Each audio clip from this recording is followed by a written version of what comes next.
मैं doctor Lovelesh Kumar, Allahabad degree college, department of political science.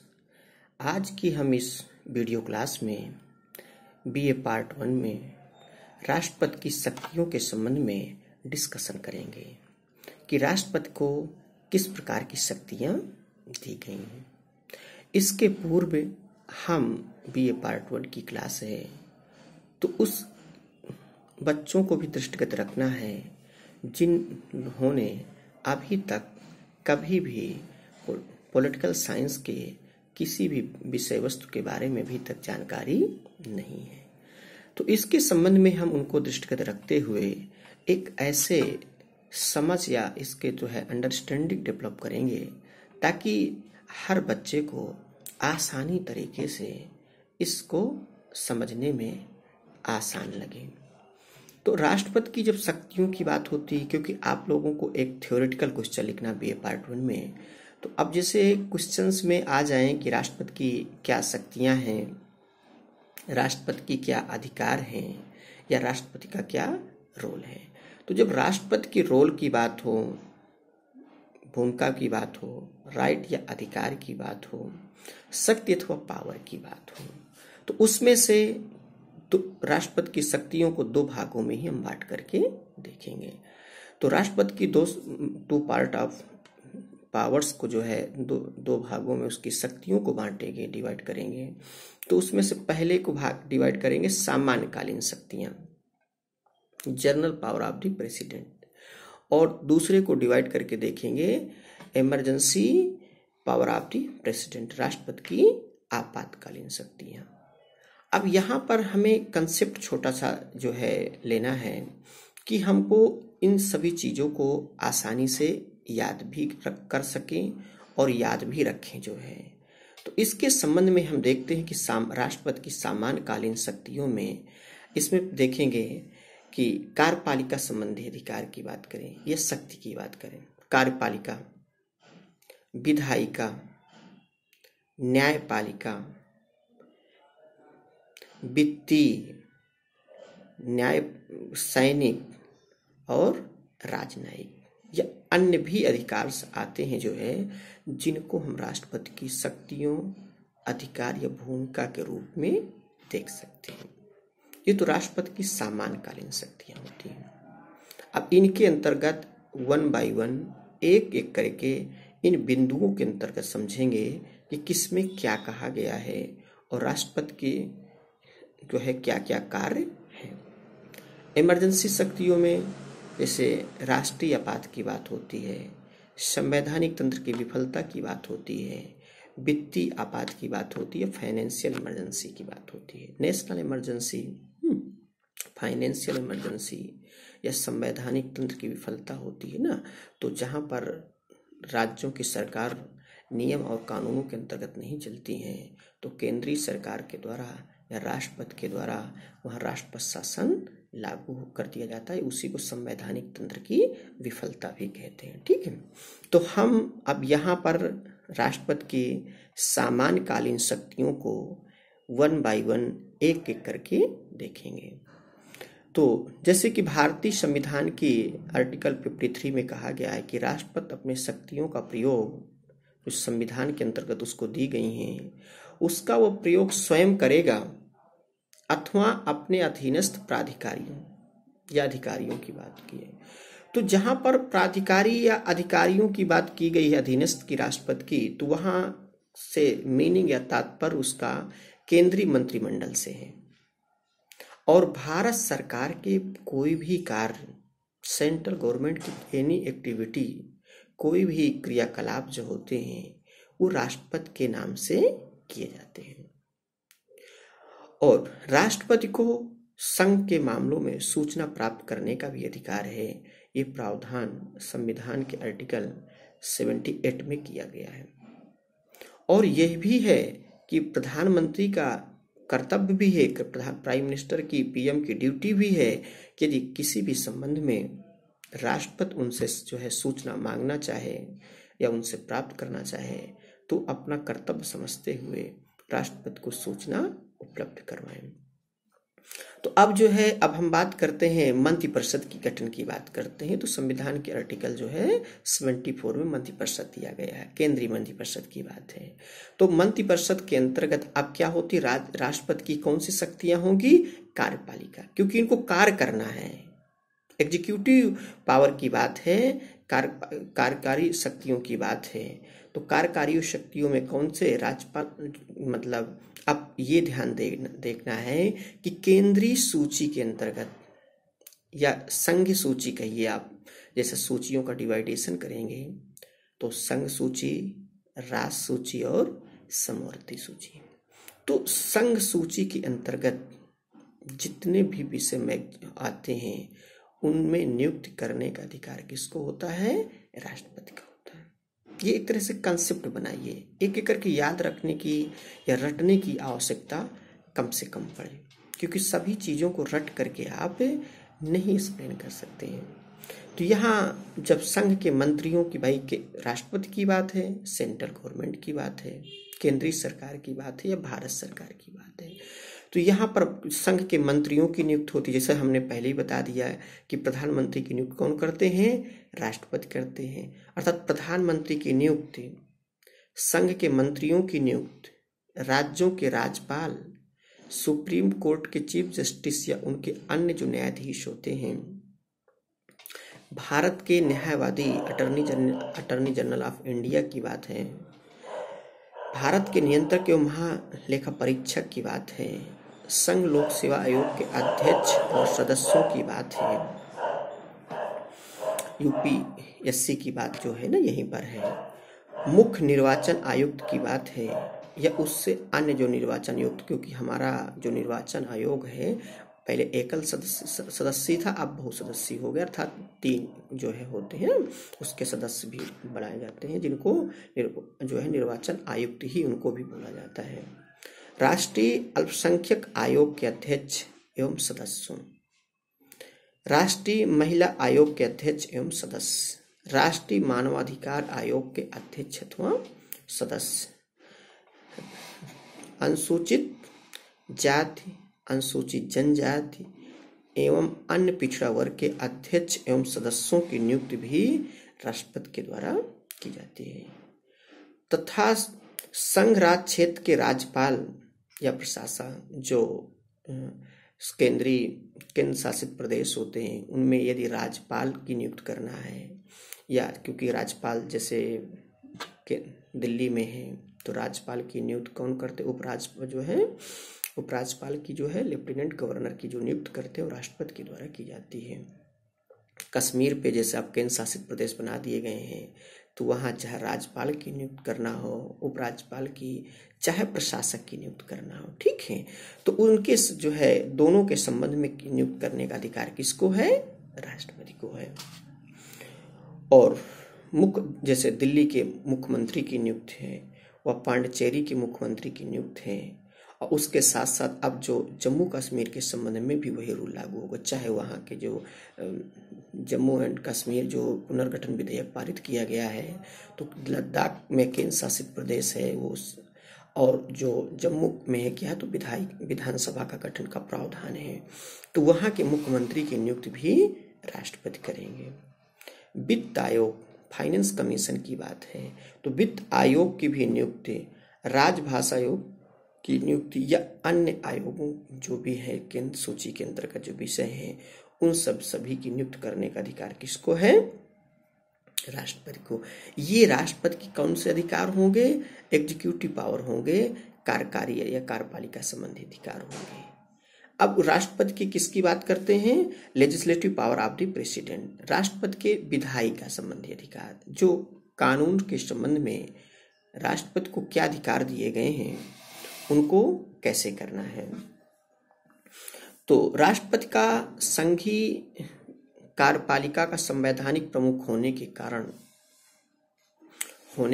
क्या, होने के नाते कह सकते हैं जो है ना, कि उनका एक जो है अनडिवाइडेड पार्ट है, जो है एक अभिन्न अंग है, जिसको उसको अलग नहीं किया जा सकता है। तो संसद का गठन तो जब संसद की गठन पढ़ते हैं हम लोग 79 आर्टिकल के अंतर्गत पढ़ गए हैं, तो संसद के अंतर्गत राष्ट्रपति, लोकसभा और राज्यसभा का पढ़ते हैं। अर्थात तीनों को सामूहिक रूप से ही हम संसद मानते हैं। जो है संसद और सांसद में अंतर है। संसद एक उसका संगठन हो गया और सांसद उस संगठन के अंतर्गत एक सदस्य हो गया। जैसे राज्यसभा सदस्य हो गया या लोकसभा सदस्य हो गया, तो इसको क्या बोलते हैं?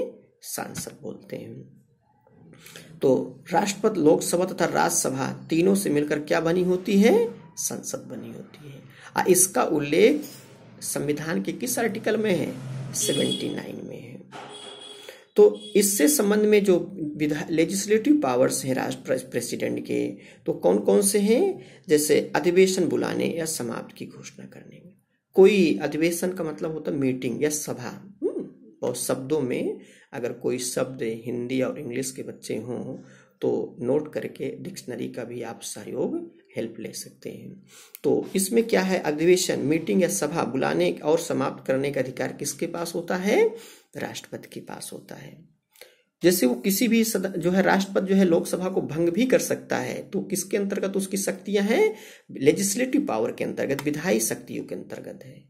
जैसे दोनों सदनों की संयुक्त बैठक की, क्योंकि जब साधारण विधेयक पारित होता है और साधारण विधेयक के समय जब एक आम सहमत नहीं बन पाती हो, तो वहां पर जो दोनों क्या होती है, उसके संयुक्त जो है बैठक बुलाई जाती है।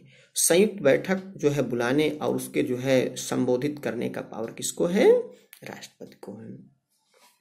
और यदि किसी साधारण विधेयक पर संसद के दोनों, वही है जैसे बताया, वो संविधान के किस आर्टिकल के अंतर्गत रहेगा? 108 अर्थात 108 के अंतर्गत। इसके साथ साथ राष्ट्रपति लोकसभा में अंग्ल भारतीय समुदाय के 2 प्रतिनिधियों को नॉमिनेट करते हैं, और यदि उनकी राय में लोकसभा में इस समुदाय को पर्याप्त प्रतिनिधित्व नहीं है तो 331 अर्थात 331 के अंतर्गत जो है उनका नियुक्त करेंगे। और इस प्रकार राज्यसभा में भी साहित्य, विज्ञान, कला और समाज सेवा से संबंधित यदि वहाँ पर कमी महसूस होती राष्ट्रपति को, तो ऐसे 12 मेंबर्स अर्थात 12 सदस्यों को राष्ट्रपति मनोनीत कर सकते हैं। लेकिन आप यहाँ पर थोड़ा सा मैं आपका ध्यान ये आकृष्ट करना चाहता हूँ कि ये जो अंग्ल भारतीय समुदाय के जो 2 प्रतिनिधियों की बात होती है, 2 मेंबर्स के अपॉइंटमेंट की बात होती है, ये अभी लेटेस्ट में, ये तो थोड़ा सा कन्फर्म में नहीं हो पा रहा मुझे, तो आप लोग देख लीजिए कि ये अभी लेटेस्ट में एक संविधान संशोधन विधेयक पारित किया गया है, जिसके माध्यम से राष्ट्रपति की इस शक्तियों का क्या कर दिया गया है? हटा दिया गया। अब यहाँ पर अंग्ल भारतीय समुदाय के ऐसे कोई प्रतिनिधित्व की आवश्यकता नहीं पड़ती जिससे राष्ट्रपति को यहाँ जो मनोनीत करना पड़े। तो ये पावर उसको अब हटा दिया गया है। और आर्टिकल जो है अनुच्छेद 80 के थ्रू जो है वो साहित्य, कला, विज्ञान और समाज सेवा 4 ऐसे जो है एरिया हैं कि यहाँ के सदस्यों को जो है राष्ट्रपति चाहे कि सदन में पर्याप्त उनका प्रतिनिधित्व नहीं है, तो ऐसे क्षेत्रों के लोगों को वहाँ जो मनोनीत कर सकता है। संसद द्वारा पारित विधेयक राष्ट्रपति की अनुमति के पश्चात भी कानून बनता है। जब राष्ट्रपति में के साइन हो जाते हैं तभी संसद के दोनों सदनों से पारित विधेयक को ही कानून का रूप है या कानून की शक्ल दी जाती है। धन विधेयक तथा या संविधान संशोधन विधेयक को छोड़कर, जैसे धन से संबंधित विधेयक है या संविधान संशोधन विधेयक को छोड़कर, राष्ट्रपति संसद को पुनर्विचार के लिए लौटा सकता है। ये राष्ट्रपति के पावर्स हैं कि जो फाइनेंस बिल हैं, जो है धन विधेयक हैं, या जो है कॉन्स्टिट्यूशनल अमेंडमेंट बिल हैं, संविधान संशोधन बिल हैं, इनको छोड़ करके इनको वापस नहीं लौटा सकते हैं, क्योंकि राष्ट्रपति की जो शक्तियां हैं, तो धन से संबंधित विधेयक जब भी होता है तो राष्ट्रपति की पूर्व अनुमति से ही लोकसभा में पेश किया जाता है। और लोकसभा में क्यों पेश किया जाता धन से संबंधित विधेयक? थोड़ा सा कंसेप्ट ये बनाइए कि टैक्स कौन देता है? हम आप लोग, यहाँ की जनता देते हैं। और जनता के प्रतिनिधि कहाँ बैठते हैं? लोकसभा या निम्न सदन में बैठते हैं, जिसको लोकप्रिय सदन भी कहते हैं। तो अर्थात जहां पर हमारे प्रतिनिधि बैठेंगे, हमारा टैक्स हमें जमा करना है, और तो हमारे ही प्रतिनिधियों को उस पर डिस्कशन या डिसीजन लेने का अधिकार होना चाहिए। ठीक है, तो इसके संबंध में ये कंसेप्ट बनाइए कि जो धन से संबंधित विधेयक होता है, यही वजह है, यही रीजन है, उसका कारण है कि जनता टैक्स जमा करती है और जनता के गणमान्य प्रतिनिधि लोकसभा में बैठते हैं, तो उन्हीं लोगों को ही उस पर डिसीजन लेने का अधिकार होना चाहिए। तो इसके संबंध में धन से संबंधित कोई भी विधेयक पारित किया जाता है, लोक जो है संसद के निम्न सदन अर्थात लोकसभा में राष्ट्रपति की पूर्व अनुमति से ही प्रस्तुत किया जाता है। और संविधान संशोधन विधेयक को भी राष्ट्रपति, इन दोनों विधेयकों को राष्ट्रपति पुनर्विचार के लिए नहीं ले जा सकता, क्योंकि वहां बैठे हुए गणमान्य लोग हैं, कोई गलतियां कर सकते हैं, और गलतियां कर सकते हैं तो राष्ट्रपति भी कह सकते हैं कि भाई इस पे थोड़ा सा एक बार यदि विचार कर लें तो ज़्यादा बेटर होगा।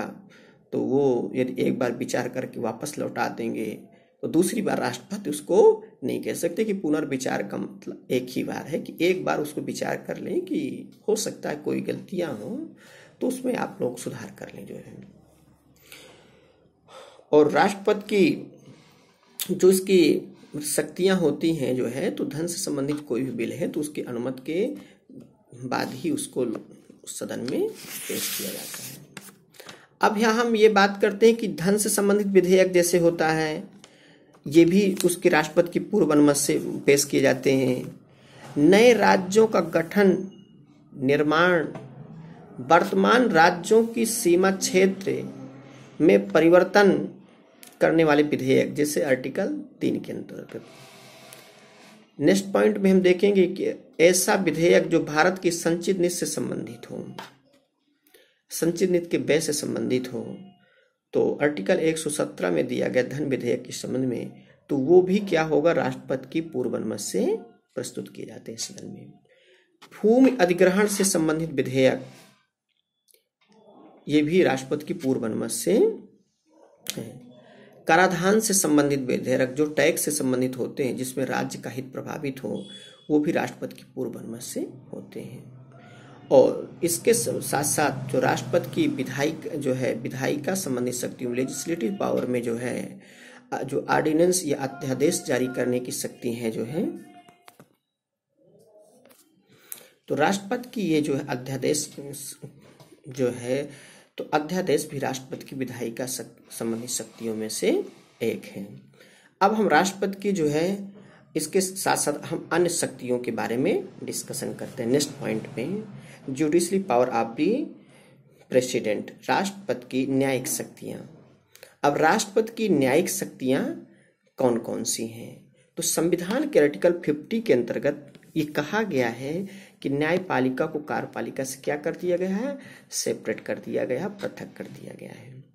अतः राष्ट्रपति को न्याय प्रबंध के क्षेत्र में जो न्याय से संबंधित कोई बात काम है, तो उसमें प्रत्यक्ष जो है इंटरफेयर नहीं कर सकते, डायरेक्ट इंटरफेयर नहीं कर सकते हैं, किंतु फिर भी कुछ न्याय से संबंधित भी राष्ट्रपति को शक्तियां दी गई हैं। तो आर्टिकल 72 के अंतर्गत हम बात करते हैं, तो न्यायिक शक्तियों के अंतर्गत राष्ट्रपति की जो है शक्तियां हैं, जो क्षमादान की शक्तियां हैं, तो राष्ट्रपति की कौन सी शक्तियां हैं? न्यायिक की शक्तियां हैं। राष्ट्रपति की जो है न्यायिक शक्तियां हैं।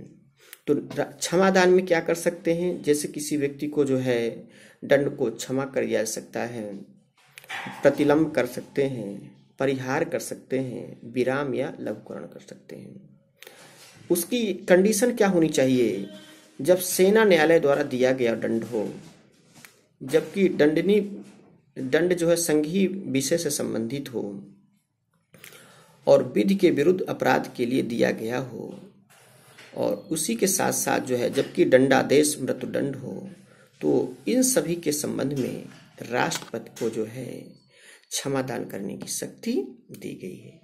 उस जो है शक्ति के द्वारा क्षमा में उसके जैसे आजीवन का जो है मृत्युदंड है, डेड वारंट है उसका जो है, तो उसको आजीवन कारावास में बदल सकते हैं, या आजीवन कारावास है तो 20 ईयर या 10 ईयर्स की जो है कारावास में चेंज कर सकते हैं, या उसको कठोर कारावास है तो जेल के अंदर बहुत जो उसके रूल होते हैं तो उसमें कम सजा के द्वारा उसको जो है कह सकते हैं राष्ट्रपति की आप इनको इस शक्ति जो है इनका कुछ दंड में या पनिशमेंट में उनको कुछ कमी की जा सकती है या करवा सकते हैं।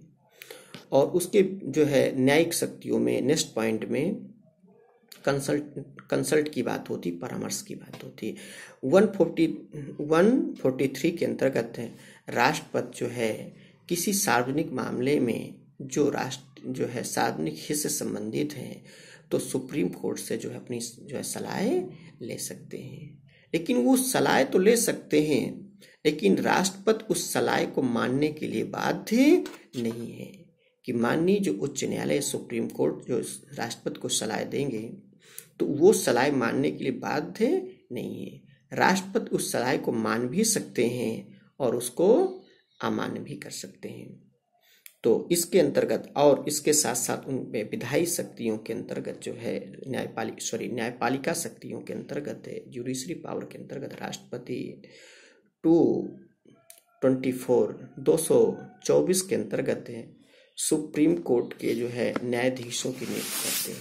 ठीक है, सुप्रीम कोर्टों की न्यायाधीश करते हैं राष्ट्रपति जो है, और 217 के अंतर्गत जो है उच्च न्यायालयों के न्यायाधीशों की नियुक्त करते हैं।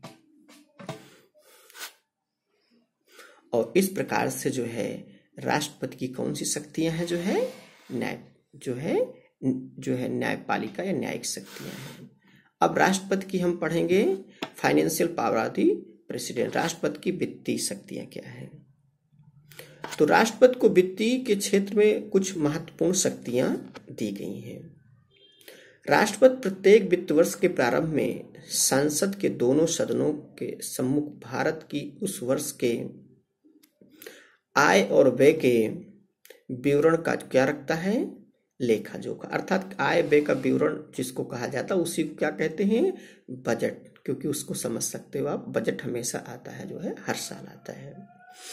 तो उसकी आज्ञा के बिना धन विधेयक अथवा वित्त विधेयक जो फाइनेंस बिल की बात है अनुमोदन मांगे लोकसभा से तो प्रस्तावित नहीं की जा सकती। जब तक राष्ट्रपति उसको अप्रूवल नहीं देगा, उनकी जो अनुमोदन नहीं करेंगे, तब तक कोई भी वित्त से संबंधित कोई बिल है तो उस पे लोकसभा में प्रस्तावित नहीं हो सकता जो है। भारत की आकस्मिक निधि, तो आकस्मिक निधि में क्या आएगा? जो आकस्मिक उसके नियंत्रण में भी होती भारत जो आकस्मिक निधि होती है, तो 280 के अंतर्गत जो 2 वित्त आयोग है तो उसके साथ साथ जो आकस्मिक निधि में भी जो है उसका नियंत्रण रहता है किसका? तो भारत की जो है आकस्मिक निधि वो भी राष्ट्रपति के जो है नियंत्रण में है। तो उसके अंतर्गत जो भी कोई भी व्यय करना होता है तो राष्ट्रपति की अनुमति के साथ ही उसमें व्यय किया जाता है। तो अब जो है नेक्स्ट पॉइंट में राष्ट्रपति की सैन्य शक्तियां, military power of the president. Bharat के राष्ट्रपति का जो है भारत का जो राष्ट्रपति होता है भारत की तीनों सेनाओं का सर्वोच्च कमांडर होता है, थल सेना, नभ सेना और वायु सेना। तो थल सेना के अंतर्गत जो आर्मी आती है, वायु सेना के अंतर्गत जो एयरफोर्स आती है और जल सेना के अंतर्गत जो है क्या आती है? नेवी आती है। तो जल थल नभ अर्थात तीनों सेनाओं का सर्वोच्च कमांडर कौन होता है? राष्ट्रपति होता है। तो इसके अंतर्गत जो युद्ध की घोषणा करनी होती है, शांति स्थापित करने की शक्ति होती है, वो तीनों सेना अध्यक्षों की नियुक्त करता है। अर्थात बात करें जो है तो चाहे आर्मी चीफ की बात हो या वायु सेना की बात हो, एयर चीफ मार्शल की बात हो, चाहे जल सेना के जो है प्रमुख की बात हो, इन तीनों की बात जब होती है तो इनको नियुक्त करने का अधिकार किसको है? राष्ट्रपति को है। तो अर्थात क्यों? क्योंकि तीनों सेनाओं का सर्वोच्च कमांडर है। ये पद कहाँ से लिया गया है? अमेरिका से लिया गया है। राष्ट्रपति को तीनों सेनाओं का सर्वोच्च कमांडर जो माना गया है, स्वीकार किया गया है, तो ये अमेरिका के संविधान से लिया गया है। और वह तीनों सेनाओं अध्यक्षों की नियुक्त करता है, किंतु राष्ट्रपति की शक्ति के प्रयोग को संसद द्वारा विधि बनाकर विनियमित या नियंत्रित किया जा सकता है। जो राष्ट्रपति की जो शक्ति है, तीनों सेनाओं का प्रमुख तो है, लेकिन यदि संसद चाहे तो उसकी शक्ति में कटौती कर सकती है या उसको कम कर सकती है। ये अधिकार किसके पास है? संसद के पास है जो है। और नेक्स्ट पॉइंट में राष्ट्रपति की राजनयिक शक्तियां, diplomatic power of the president. तो राष्ट्रपति की न्यायिक शक्तियां कौन से हैं? तो राष्ट्रपति की जो न्यायिक शक्तियां हो, तो राष्ट्रपति की वैदेशिक क्षेत्र से संबंध में भारत का क्या करता है? प्रतिनिधित्व करता है। वह विदेशों में स्थित भारतीय दूतावासों के लिए राजदूतों व कूटनीतिक प्रतिनिधियों की नियुक्ति करता है। जैसे विभिन्न देशों में भारत के जो वैदेशिक संबंध हैं, विदेश नीति के अंतर्गत किस देश में हमें अपने राजदूत की नियुक्ति करना है या किस देश से अपने राजदूत को बुलाना है, तो ये सब काम किसका है? राष्ट्रपति का। उन्हीं के द्वारा जो है राजदूतों की नियुक्ति की जाती है या कूटनीतिक प्रतिनिधियों की नियुक्ति की जाती है। और विदेश के राजदूत व कूटनीतिक प्रतिनिधियों को प्रमाण पत्रों को स्वीकार करता है। जैसे कोई विदेशी राजदूत आया अपने यहाँ अपॉइंटमेंट, जैसे भारत में जो है अमेरिका का राजदूत कौन है, और या अन्य किसी भी देश का जो राजदूत भारत में अपॉइंटमेंट होगा, उनके जो है जो प्रमाण पत्रों को स्वीकार करना, उनको नियुक्त कर दिलवाना विदेशों संबंधियां तो उन्हीं के हैं। विदेशों से संधियां और समझौते भी राष्ट्रपति के ही नाम से किए जाते हैं। वैसे सारे शक्ति और जो है शक्तियों का प्रयोग सरकार करती है, ठीक। प्रधानमंत्री मंत्रिपरिषद का हेड कौन होता है? प्रधानमंत्री। लेकिन वो किसके नाम पर करती है? राष्ट्रपति के नाम पर। और इन सभी जैसे विदेश से संधि और समझौते भी करने का काम राष्ट्रपति के नाम से भी किए जाते हैं। और अब राष्ट्रपति की अन्य शक्तियां हम देखते हैं कि other power of the president. राष्ट्रपति की जो अन्य शक्तियां हैं, तो राष्ट्रपति को कुछ अन्य शक्तियां भी प्राप्त हैं। उनमें से जो है शासन संबंधी कार्य को सुचारू रूप से चलाने के लिए मंत्रियों के कार्यों को बंटवारा करने का वह नियम बनाता है। क्योंकि संघ सरकार हो या अन्य राज्यों की भी सरकार हो, तो राज्यों की सरकार के संबंध में राज्यपाल वहां इंटरफेयर करते हैं और केंद्र सरकार में राष्ट्रपति करते हैं। तो उनको ये रियलाइज होना चाहिए या उनको एहसास होना चाहिए कि देश की शासन व्यवस्था कितनी अच्छी तरीके से चले, उसके लिए क्या करना है? मंत्रियों की नियुक्त करना है। क्योंकि एक एक डिपार्टमेंट या मंत्रालय दे दिया जाएगा तो उसके सभी प्रकार के कार्यों के प्रति उत्तरदायित्व तो उस संबंधित मंत्री को देना पड़ेगा। तो उसमें से क्या होगा कि थोड़ा सा क्या होगा, जो है नियम जो वो बनाते हैं मंत्रियों के कार्यों को बंटवाने के लिए, वो क्या बनाता है? नियम बनाता है, कैसे करना, किस प्रकार करना है। और उस कार्यों को क्यों? क्योंकि सही तरीके से उस डिपार्टमेंट को चलाया जा सके और इससे उसको जो है सही जो है उस डिपार्टमेंट को सही तरीके से चलाया जा सके और उनके उद्देश्यों की प्राप्ति हो सके। तो राष्ट्रपति वित्त आयोग, नियंत्रक महालेखा परीक्षक, भाषा आयोग, संघ लोक सेवा आयोग एवं चुनाव आयोग की कार्यवाही रिपोर्ट को संसद के सामने प्रस्तुत करता है। जो ये विभिन्न कमीशंस हैं, जो अन्य अलग अलग आयोग हैं, इन सभी की रिपोर्ट जो वार्षिक रिपोर्टें होती हैं, इनको कौन संसद में प्रस्तुत करवाता है? राष्ट्रपति करवाता है। क्योंकि उसका काम करते संबंधित मंत्री हैं, लेकिन उन सभी का नाम किसका चलता है? राष्ट्रपति का चलता है। संघ लोक सेवा आयोग यूपीएससी के सदस्यों की संख्या, सेवा शर्तें तथा पदावधि के विषय में नियम बनाने का अधिकार किसको है? राष्ट्रपति को है। निर्वाचन में भ्रष्ट आचरण के कारण कोई सदन का सदस्य होने के लिए अनहार मतलब अनक्वालिफाइड हो, मतलब उसको यूं समझें कि जो जिसके संबंध में यदि कोई भ्रष्टाचार से संबंध में कोई ऐसे केस के संबंध में है तो उसमें क्या है कि वो व्यक्ति पात्र है अथवा नहीं है, योग्य है कि नहीं है, उसका निश्चय करने का अधिकार किसको है? तो उसके संबंध में निर्वाचन आयोग की राय लेकर के राष्ट्रपति उसको निश्चित करेगा कि ये ऐसा पात्र है अथवा नहीं, योग्य है या नहीं।